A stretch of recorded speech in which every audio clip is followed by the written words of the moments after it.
اعوذ باللہ من الشیطان الرجیم بسم اللہ الرحمن الرحیم قُلْنَا اهْبِطُوا مِنْهَا جَمِيعًا فَإِمَّا يَأْتِيَنَّكُم مِّنِّي هُدًى فَمَن تَبِعَ هُدَايَ فَلَا خَوْفٌ عَلَيْهِمْ وَلَا هُمْ يَحْزَنُونَ۔ قُلْنَا ہم نے فرمایا، ہم نے کہا، اہبطوا اتر جاؤ، منہا اس سے یعنی جنت سے، جمیعاً سب۔ ہم نے کہا کہ اس جنت سے سب کے سب اتر جاؤ۔ فَإِمَّا پھر جب کبھی بھی یَأْتِیَنَّکُم تمہارے پاس آئے، منی میری طرف سے، یَأْتِیَنَّکُم آتی کا مطلب ہوتا ہے آنا، یَأْتِیَنَّکُم تمہارے پاس آئے، منی میری طرف سے، ہدن ہدایت، فمن پس جو تابع ہوگا، پیروی کرے گا، ہدایہ میری ہدایت کی، یا کا مطلب میں نے بتایا تھا کہ میرے لیے آتا ہے، یہاں منی میں بھی دیکھے من کا مطلب سے ہوتا ہے، اس کے ساتھ یا لگی چھوٹی تو میرا ہو گیا میری طرف سے، تو یہاں یا جو ہے وہ اعراب کے ساتھ ہے، ہدایہ میری ہدایت، فلا پس نہیں، خوفن خوف ہوگا، علیہم ان پر، ولا اور نہ، ہم وہ، یحزنون غمگین ہوں گے۔ ہم نے کہا کہ سب کے سب اس سے اتر جاؤ، اس جنت سے چلے جاؤ۔ فَإِمَّا پھر جب کبھی بھی یَأْتِیَنَّکُم تمہارے پاس آئے، منی ہدن میری طرف سے ہدایت، فمن تابع پس جو پیروی کرے گا، ہدایہ میری ہدایت کی، فلا خوفن پس نہیں خوف، علیہم ان پر، ولا ہم اور نہ وہ، یحزنون غمگین ہوں گے۔ حزن عربی میں غمگین کو کہتے ہیں، عام الحزن بھی آپ نے پڑھا ہوگا، عام الحزن اس سال کو کہتے ہیں، غمگین کا سال، غم کا سال اس سال کو کہتے ہیں جس میں نبی کریم صلی اللہ علیہ وآلہ وسلم کے چچا ابو طالب اور آپ صلی اللہ علیہ وسلم کی زوجہ محترمہ حضرت خدیجہ رضی اللہ تعالیٰ عنہ نے وصال پایا، تو آپ صلی اللہ علیہ وسلم نے اس سال کو عام الحزن قرار دیا۔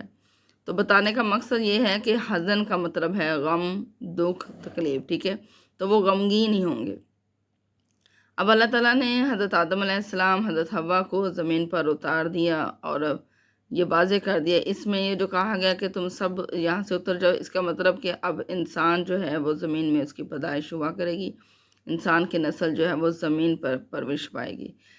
تو اللہ تعالیٰ نے فرمایا جب کبھی بھی تمہارے پاس میری طرف سے ہدایت آئے، اس سے مراد کہ میرے انبیاء کرام آئیں، تمہیں میرے احکامات جو ہے وہ پہنچائیں، تو ان کی پیروی کرو۔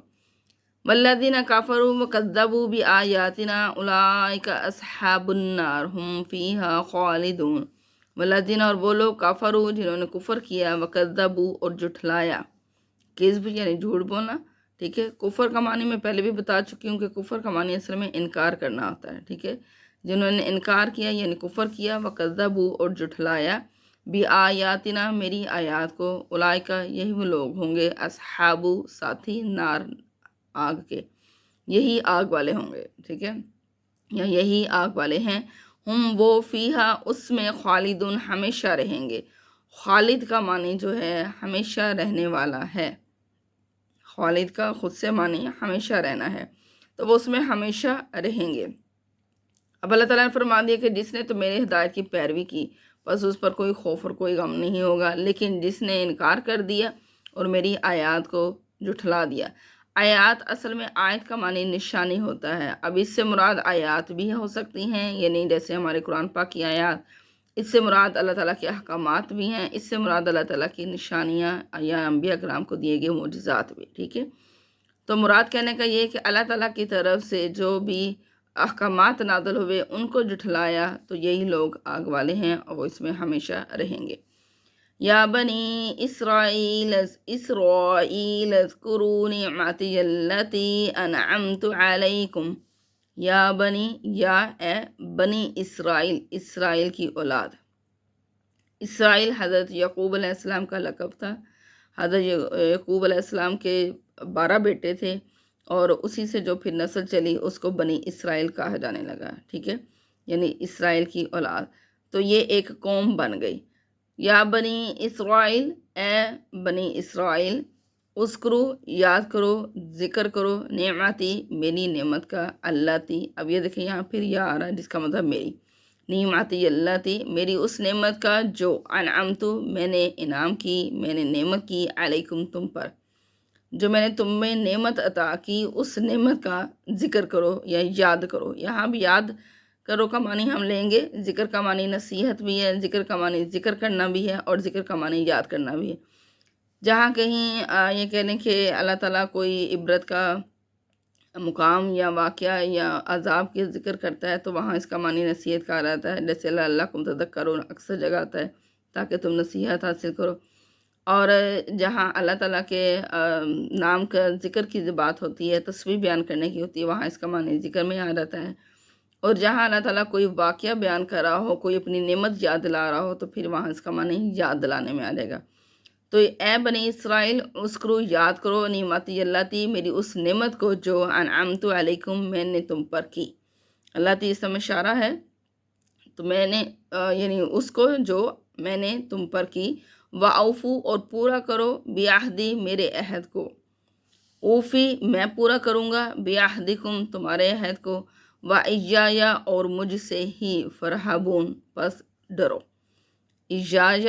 ایایا کئی مقام پر یہ آیا ہے اور یہ اسم ضمیر کی قسم ہے۔ وَإِيَّایَ اور مجھ ہی سے، فَارْہَبُون پس ڈرو۔ رہب کا مطلب ڈرنا، اس کا معنی یہ کہہ لیں کہ خوف زدہ ہونا بھی ہے، ٹھیک ہے۔ تو پس مجھ ہی سے ڈرو۔ اب اللہ تعالیٰ قوم بنی اسرائیل کے جو ہے وہ واقعات بیان کرنے لگا ہے۔ اللہ تعالیٰ فرما رہا ہے کہ اے بنی اسرائیل میری اس نعمت کو یاد کرو جو میں نے تم پر کی، اور میرے عہد کو پورا کرو، میں تمہارے عہد کو پورا کروں گا، اور مجھ ہی سے ڈرو۔ اب اللہ تعالیٰ نے عہد کیا، اللہ تعالیٰ کا عہد تھا کہ اللہ تعالیٰ کی طرف سے، جو ہم نے ابھی اوپر پڑھا، اللہ تعالیٰ کی طرف سے جب کبھی بھی ہدایت دی جائے گی تو وہ ان کو فالو کریں گے، ان کی پیروی کریں گے۔ اور اللہ کا کیا عہد ہے کہ جب وہ اللہ تعالیٰ کے تمام احکامات کی پیروی کریں گے، نیک اعمال کریں گے، تو اللہ تعالیٰ ان کو واپس جنت میں داخل کرے گا۔ وَآمِنُوا بِمَا أَنزَلْتُ مُصَدِّقًا لِمَا مَعَكُمْ وَلَا تَكُونُوا أَوَّلَ كَافِرٍ بِهِ۔ وَآمِنُوا اور ایمان لاؤ، بما اس چیز پر جو انزلتو میں نے نازل کی، مصدقاً تصدیق کرنے والی ہے، لما اس چیز کی جو معاکم تمہارے پاس ہے، ولا اور نہ، تکونو تم ہو جاؤ، اولا سب سے پہلے، کافرین انکار کرنے والے، بھی اس کا، ولا اور نہ، تشترو تم بیچو، بھی آیاتی میری آیات کو، سامنن قیمت، قلیلاً تھوڑی میں، تھوڑی قیمت میں مت بیچو، وَإِيَّایَ اور مجھ سے ہی، فَاتَّقُون پس ڈرو۔ تقویٰ کا مطلب بھی ڈرنا ہے، تقویٰ کا مطلب پرہیزگاری اختیار کرنا بھی ہے، اور تقویٰ کا مطلب یہ کہہ لیں کہ بچنا بھی ہے۔ جب آگ کے ساتھ اس کا ذکر آتا ہے، جیسے اتقوا النار کا، اس کا مطلب آگ سے بچو، ٹھیک ہے۔ جب مسلمانوں کو ویسے یا انسانوں کو ویسے ہدایت کی جاتی ہے تو وہاں آتا ہے پرہیزگاری اختیار کرو، اور جب یہ اللہ تعالیٰ کے نام کے ساتھ آتا ہے اتقوا اللہ، تو اس کا مطلب ہوتا ہے اللہ سے ڈرو۔ تو تقویٰ کے یہ 3 معنی، ٹھیک ہے۔ اب اللہ تعالیٰ ارشاد فرما رہا ہے، وَآمِنُوا اور ایمان لاؤ، بما اس چیز پر جو انزلتو میں نے نازل کی، مصدقاً وہ تصدیق کرنے والی ہے، لما اس کی جو معکم تمہارے پاس ہے۔ اب اس سے مراد جو ہے وہ یہ بھی ہے کہ اللہ تعالیٰ نے قرآن پاک نازل فرمایا، نبی کریم صلی اللہ علیہ وسلم کو مبعوث فرمایا، تو قوم بنی اسرائیل، یہودی اور عیسائی، یعنی دونوں کہہ لیں، ٹھیک ہے، یہ آپ صلی اللہ علیہ وسلم کا انکار کرتے تھے۔ اب اللہ تعالیٰ نے فرمایا کہ جو میں نے نازل کیا اس پر ایمان لے کر آؤ، کیونکہ تمہارے پاس جو ہے وہ اس کی تصدیق کرنے والا ہے۔ مراد جو تمہارے پاس تعلیمات آئی ہیں اس کی یہ تصدیق کر رہا ہے، یعنی جو تورات اور انجیل اور جو زبور اس سے پہلے آیا، قرآن پاک سے پہلے جو ہے وہ نازل ہوئی کتابیں، اس سب میں ان ساری کہہ لیں نبی کریم صلی اللہ علیہ وسلم اور آپ صلی اللہ علیہ وسلم کی امت اور آپ صلی اللہ علیہ وسلم پر نازل کیے گئے قرآن کی نشانیاں یا یہ کہہ لیں پیشین گوئی کر دی گئی تھی۔ تو اب قرآن پاک میں ہی یہ ساری باتیں جو ہے وہ رپیٹ بھی کی جا رہی ہیں، تو اللہ تعالیٰ فرمانا کہ جو تمہارے پاس ہے اس کی یہ تصدیق کرنے والا ہے، ٹھیک ہے۔ وَلَا تَكُونُوا أَوَّلَ كَافِرٍ بِهِ اور تم سب سے پہلے اس کا انکار کرنے والے نہ ہو جاؤ، یعنی تمہارے پاس تو یہ پہلے سے پہنچ چکا نا۔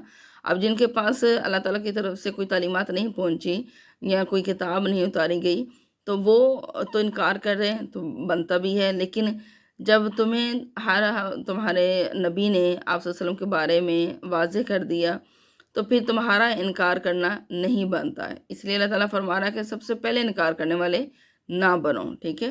ولا اور نہ تشترو، تم بیچو بھی آیاتی، میری آیات کو، سمنن قلیلاً، تھوڑی قیمت میں۔ سمن کہتے ہیں قیمت کو، تھوڑی قیمت میں میری آیات کو مت بیچو۔ یعنی یہ تھوڑی قیمت کا مطلب یہ نہیں ہے کہ اللہ تعالیٰ فرما رہا ہے کہ تھوڑی قیمت میں نہ بیچو، اس سے زیادہ میں بیچے جا سکتے ہو۔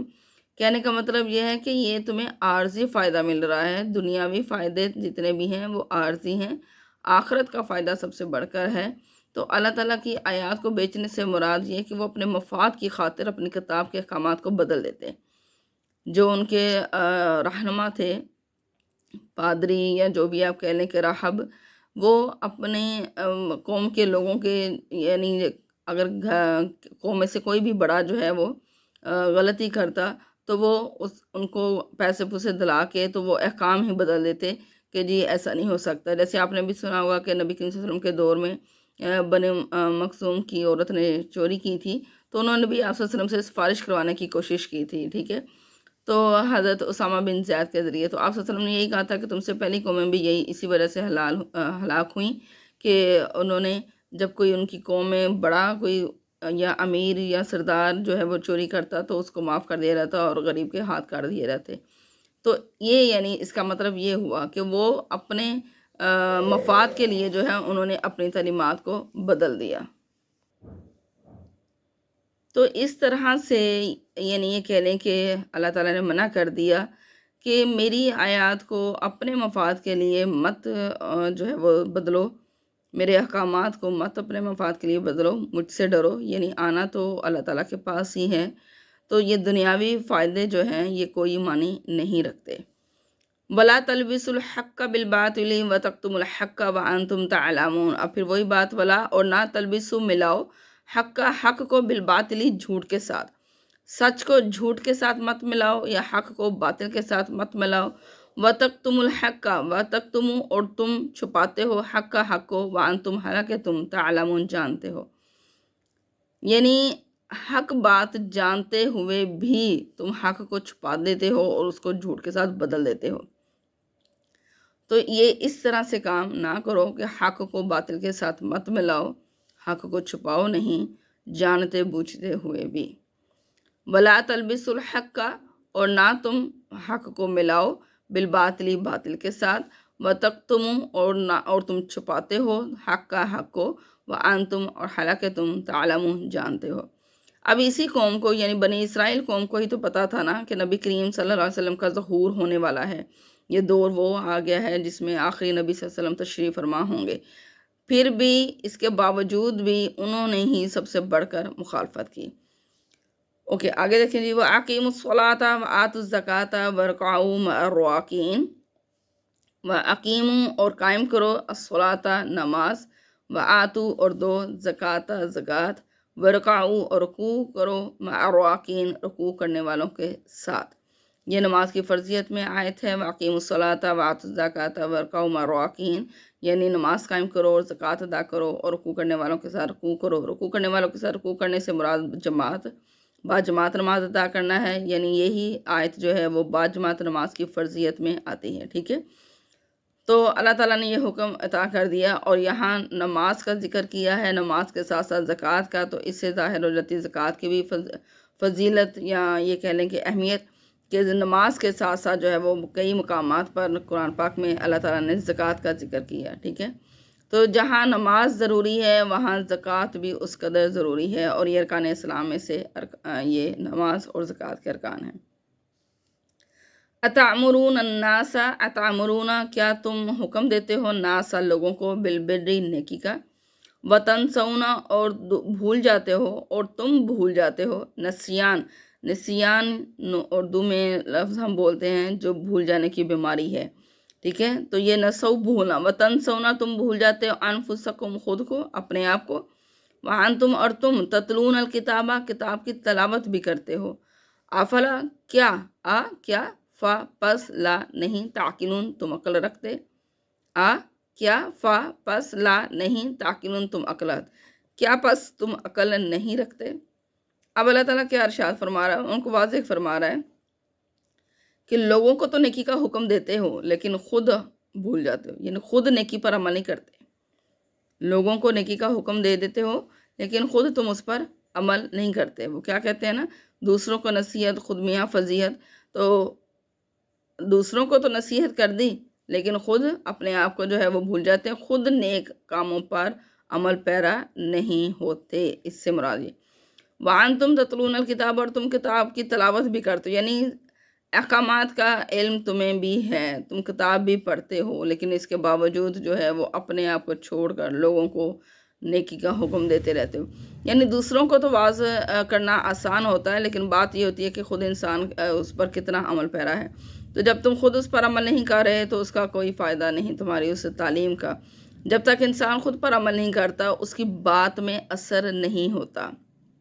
جو انسان خود عمل نہیں کرتا، لوگوں کو صحیح طریقے سے جو ہے وہ تعلیم اسی وقت نہیں دی جا سکتی جب تک کہ وہ خود اس پر عمل پیرا نہ ہو. جب وہ خود عمل پیرا ہوتا ہے تو اس کی بات میں خود بخود ایک تاثر قائم ہو جاتا ہے. تو اس لیے کہا کہ تم لوگوں کو تو نیکی کا حکم دے دیتے ہو لیکن خود بھول جاتے ہو، اور اللہ کے تم کتاب کی تلاوت بھی کرتے ہو، یعنی کتاب کے احکامات کا تمہیں ذکر ہے، معلوم ہے، علم ہے. تو کیا بس تم عقل نہیں رکھتے؟ یعنی تمہیں عقل نہیں کہ کس طریقے سے جو ہے سب سے پہلے جب تم کتاب پڑھے ہو تو اس پر عمل پیرا ہونے والے تم ہی ہونے چاہیے. تو جب جو چیز کا کسی بات کا علم تمہیں ہو گیا ہے تو سب سے پہلے خود عمل کرو اور اس کے بعد میں لوگوں کو نصیحت کرو. وَاسْتَعِينُوا بِالصَّبْرِ وَالصَّلَاةِ وَإِنَّهَا لَكَبِيرَةٌ إِلَّا عَلَى الْخَاشِعِينَ. وَاسْتَعِينُوا، اور مدد حاصل کرو. تعاون کا لفظ اور اسی سے ہے. وَاسْتَعِينُوا، اور مدد حاصل کرو، بالصبر، صبر سے، والصلاۃ، اور نماز سے. اب نماز کے ساتھ ساتھ صبر کہا گیا، یعنی اللہ تعالیٰ کی مدد جو ہے وہ ان دو چیزوں سے حاصل ہوگی، صبر کرنے سے اور نماز سے. وَإِنَّهَا، اور بے شک یہ، لَكَبِيرَةٌ، ضرور بڑی بات ہے. ٹھیک ہے، ضرور بڑی بات ہے یا ضرور بھاری آپ اس کو کہہ لیں کہ بھاری کام ہے یہ، کیا؟ ایک نماز ادا کرنا اور ایک صبر کرنا. ٹھیک ہے، اللہ، سوائے، علی الخاشعین. علی الخاشعین، خاشعین خشوع و خضوع لفظ اسی سے نکلا ہے جس کا مطلب ہوتا ہے عاجزی اختیار کرنا. سوائے عاجزی اختیار کرنے والے، خشیت اختیار کرنے والوں کے. ٹھیک ہے، اور یہ بہت بھاری ہے سوائے عاجزی اختیار کرنے والوں پر. ٹھیک ہے. الذین یظنون انہم ملاقو ربہم وانہم الیہ راجعون. اب خاشعین کون لوگ ہیں؟ اللہ تعالیٰ نے واضح فرما دیا، الذین، یہ وہ لوگ ہیں، یظنون، جو گمان کرتے ہیں. ظن، زوئیں نون زن، اس کا مطلب ہوتا ہے گمان کرنا، خیال کرنا. جو گمان کرتے ہیں، انہم، کہ وہ ملاقو، ملنے والے ہیں یا ملاقات کریں گے، ربہم، اپنے رب سے. جو یہ گمان کرتے ہیں کہ وہ اپنے رب سے ملنے والے ہیں، وَأَنَّهُمْ، اور یہ کہ وہ الیہ، اسی کی طرف، راجعون، لوٹیں گے یا رجوع کرنے والے ہیں. رجوع کا لفظ یہ راجی، رجوع، راجے جو ہے وہ اس کا فاعل ہے، سبجیکٹ ہے، تو یہ ان کی طرف لوٹیں گے. ٹھیک ہے، اسی کی طرف، رجوع کرنے والے ہیں، یہ لوٹنے والے ہیں. اب اللہ تعالیٰ نے ارشاد فرما دیا کہ نماز اور صبر، یہ دو کام ہر کسی پر بھاری ہیں سوائے ان لوگوں پر جو عاجزی اختیار کرتے ہیں اور جن کا یہ گمان، یعنی جن کا یہ یقین ہے کہ وہ اپنے رب سے ملنے والے ہیں اور اسی کی طرف وہ رجوع کریں گے. یا بنی اسرائیل اذکروا نعمتی التی انعمت علیکم وانی فضلتکم علی العالمین. یا بنی، اے بنی اسرائیل، اسرائیل، اذکروا، یاد کرو، نعمتی، میری اس نعمت کو، التی، جو، انعمت، میں نے انعام کی، علیکم، تم پر. یہ وہی آیت رپیٹ کر دی ہے اس لیے. وانی، اور یہ کہ میں نے، فضلتکم، تم کو فضیلت دی، اور یہ کہ میں نے تم کو فضیلت دی، علی العالمین، تمام جہانوں پر. واتقوا، اور ڈرو، یومن، اس دن سے، لا، نہیں، تجزی، فائدہ دے گی، نفسن، کوئی نفس، النفس، کسی نفس کے، شیئن، کچھ بھی. اور اس دن سے ڈرو جس دن کوئی جان کسی جان کو کچھ فائدہ نہیں دے گی، کام نہیں آئے گی. یہ جزا سے لفظ ہے، جزا کا مطلب یہی ہوتا ہے بدلہ اور فائدہ دینا. اور کوئی جان کسی جان کے، نفس کہہ لیں یا جان کہہ لیں ایک ہی بات ہے، کوئی جان کسی جان کے کچھ بھی کام نہیں آئے گی. ولا، اور نہ ہی، یقبلو، قبول کیا جائے گا، منہا، اس سے، یعنی اس جان سے، شفاعتن، کوئی شفاعت یعنی سفارش. ولا، اور نہ، یؤخذو، اور ولا، اور نہ، یؤخذو، لیا جائے گا، منہا، اس سے، عدل، کوئی عدل یعنی بدلہ. ولا، اور نہ، ہم وہ، ینصرون، مدد کیے جائیں گے. یعنی اس دن سے ڈرو جس دن کوئی جان کسی جان کے کام ہرگز نہیں آئے گی، کچھ کام نہیں آئے گی، اور نہ ہی ان سے کوئی سفارش قبول کی جائے گی، اور نہ ہی ان سے کوئی عدل، یعنی عدل یہاں معنی انصاف کے لیے نہیں آتا ہے، بلکہ یہاں معنی اس کا معاوضے کے لیے، بدلے کے لیے آتا ہے، اور نہ ہی ان سے کوئی معاوضہ لیا جائے گا، یعنی کوئی رقم دے کر بھی اگر اپنے آپ کو چھڑانا چاہے، کوئی قیمت چکا کر اپنے آپ کو چھڑانا چاہے تو نہیں ہوگا، نہیں لیا جائے گا، ولا ہم ینصرون، اور نہ ہی ان کی مدد کی جائے گی، ٹھیک ہے، ولا ہم ینصرون، اور نہ ہی ناصر مدد کرنے والا، نصر مدد، ٹھیک ہے، اور نہ ہی ان کی مدد کی جائے گی۔ آج کے لیے اتنا ہی کافی، اللہ حافظ۔